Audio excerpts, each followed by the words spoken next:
السلام علیکم ورحمۃ اللہ وبرکاتہ۔ ناظرین، آؤ عقیدہ سیکھیں سبق نمبر 12 میں آپ کا استقبال کیا جا رہا ہے۔ آج کی اس مجلس میں ہمیں جانیں گے کہ اللہ کی کتابوں پر ایمان لانا۔ ایک آدمی کو اس بات پر ایمان رکھنا چاہیے کہ اللہ تعالیٰ نے اپنا پیغام انسانوں تک پہنچانے کے لیے رسولوں پر کتابیں نازل فرمایا۔ یہ کتابیں انسانوں کو اللہ تعالیٰ کی خالص عبادت کی طرف بلاتی ہیں۔ اللہ نے یہ کتابیں اس لیے نازل کی تھیں کہ بندوں کو بتایا جائے کہ اللہ کی عبادت کیسے کی جائے۔ ان کتابوں پر ایمان لانا ضروری ہے، جیسا کہ اللہ تبارک و تعالیٰ کا فرمان ہے سورہ شورى آیت نمبر 15، جس میں اللہ کہتا ہے اور کہہ دیں کہ اللہ تعالیٰ نے جتنی کتابیں نازل فرمائی ہیں میرا ان پر ایمان ہے۔ اللہ تعالیٰ نے جن کتابوں کا ذکر قرآن میں کیا ہے وہ یہ ہیں، جیسے صحف ابراہیم، تورات، زبور، انجیل۔ صحف ابراہیم و موسیٰ کا مطلب کیا ہے؟ صحف ابراہیم و موسیٰ سے مراد وہ کتابیں ہیں جن کو اللہ تبارک و تعالیٰ نے حضرت ابراہیم علیہ السلام پر اور حضرت موسیٰ علیہ السلام پر وحی فرمائی تھی۔ اللہ تعالیٰ سورہ اعلیٰ آیت نمبر 19 میں فرماتا ہے صحف ابراہیم و موسیٰ، یعنی ابراہیم اور موسیٰ کے صحیفوں میں۔ تورات کیا ہے؟ تورات یہ وہ مقدس کتاب تھی جسے اللہ تبارک و تعالیٰ نے حضرت موسیٰ علیہ السلام پر نازل فرمائی تھی۔ اللہ تعالیٰ کا فرمان سورہ مائدہ آیت نمبر 44 میں ہے وَأَنزَلْنَا التَّوْرَاةَ، ہم نے تورات نازل فرمائی۔ اچھا، زبور کیا ہے؟ زبور وہ کتاب ہے جسے اللہ تبارک و تعالیٰ نے حضرت داؤد علیہ السلام پر نازل کی تھی، جیسا کہ سورہ نساء آیت نمبر 163 میں اللہ فرماتا ہے وَآتَيْنَا دَاؤُودَ زَبُورًا، اور ہم نے داؤد کو زبور عطا فرمائی۔ انجیل کیا ہے؟ انجیل یہ وہ کتاب ہے جسے اللہ تعالیٰ نے عیسیٰ ابن مریم پر نازل کی تھی۔ اللہ تعالیٰ نے فرمایا وَآتَيْنَاهُ الْإِنْجِيلَ، اور ہم نے انہیں انجیل عطا فرمائی۔ سورہ مائدہ آیت نمبر 46 میں اللہ فرماتا ہے۔ اللہ تبارک و تعالیٰ نے ان کتابوں کو نازل تو کر دی لیکن ان کے حفاظت کی ذمہ داری نہیں لی، بلکہ یہ کہا کہ انہوں نے تبدیلی کی ہے۔ اگر فرض کر لیں جس طرح یہ کتابیں نازل ہوئی تھیں آج بھی ویسے ہی موجود ہوں تب بھی ان پر عمل نہیں ہوگا، کیونکہ قرآن مجید نے ان تمام کتابوں کو منسوخ کر دیا ہے، یعنی کینسل کر دیا ہے۔ قرآن مجید آخری کتاب ہے جو بندوں کی ہدایت کے لیے نازل کی گئی ہے۔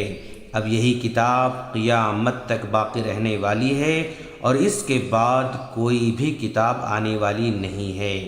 اچھا، قرآن مجید پر ایمان لانے کا مطلب کیا ہے؟ قرآن مجید پر ایمان لانے کا مطلب ہر آدمی کو اس بات پر ایمان رکھنا ہے کہ قرآن مجید اللہ تبارک و تعالیٰ کا کلام ہے، جسے اللہ تعالیٰ نے حضرت جبرائیل علیہ السلام کے ذریعے محمد صلی اللہ علیہ وسلم پر عربی زبان میں نازل فرمایا ہے۔ قرآن مجید اللہ تبارک و تعالیٰ کی آخری کتاب ہے، اس بات پر ہمیں ایمان ہے۔ اب اس کے بعد کوئی کتاب آنے والی نہیں ہے اور اس کتاب میں سارے قوانین بتا دیے گئے ہیں۔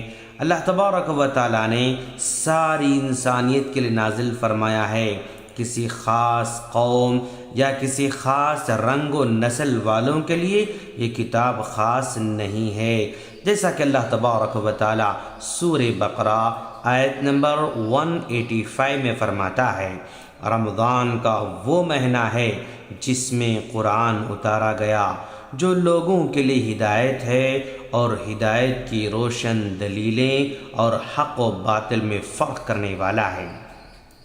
آج دنیا میں قرآن مجید کے علاوہ دوسری آسمانی کتابیں جیسے تورات، انجیل، زبور اور دیگر آسمانی صحائف میں سے کوئی بھی اصلی حالت میں موجود نہیں ہے۔ پہلی قوموں کے لوگوں نے اپنی مرضی کے مطابق ان کتابوں کے احکامات میں تبدیلی کر دی۔ قرآن مجید ایسی ہدایت کی کتاب ہے کہ جس کی حفاظت کی ذمہ داری اللہ تبارک و تعالیٰ نے خود لے رکھی ہے، جیسا کہ اللہ کا فرمان ہے اِنَّا نَحْنُ نَزَّلْنَا الذِّكْرَ وَإِنَّا لَهُ لَحَافِظُونَ، ہم نے ہی اس قرآن کو نازل فرمایا اور ہم ہی اس کے محافظ ہیں۔ پچھلی کتابوں پر بس ایمان لانا ضروری ہے، لیکن ان کے احکامات پر عمل کرنے کا حکم باقی نہیں رہا، کیونکہ تمام سابقہ کتابیں ایک خاص قوم کی رہنمائی کے لیے آئی تھیں۔ ان لوگوں نے تبدیلی کر دی، لیکن اللہ تبارک و تعالیٰ نے جو قرآن مجید نازل کی وہ قیامت تک کے لیے ہماری ہدایت کا سامان ہے۔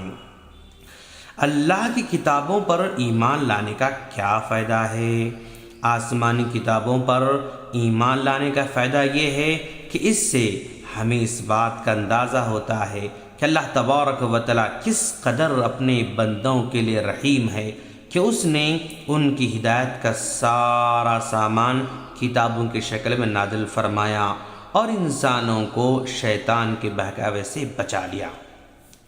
اس کا ایک دوسرا فائدہ یہ بھی ہے کہ اس میں اللہ تبارک و تعالیٰ کی حکمت کار فرما ہے کہ اس نے ہر دور کے لیے مناسب قانون نازل فرمایا، اور اس کا ایک فائدہ یہ بھی ہے کہ مومن اور کافر میں فرق ظاہر ہوتا ہے کہ کون اللہ تبارک و تعالیٰ کی کتابوں پر ایمان لاتا ہے اور کون نہیں۔ جو ایمان لائے وہ مومن کہلاتا ہے اور جو ایمان نہ لائے وہ کافر کہلاتا ہے۔